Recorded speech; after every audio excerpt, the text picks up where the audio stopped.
The term trigger does not mean makes you wildly uncomfortable.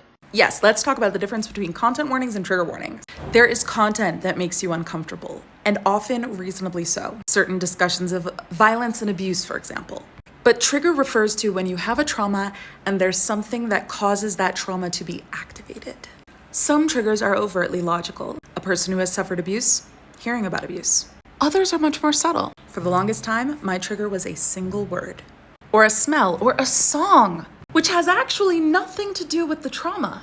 But that song was the last song I heard before everything went down. And it doesn't make me uncomfortable, it triggers an instantaneous reaction. Fight or flight, I have no control over it. It is a new instinct that was built in me after a trauma. So it's very important to protect against content issues that do make people wildly uncomfortable, but please do not use the word trigger loosely.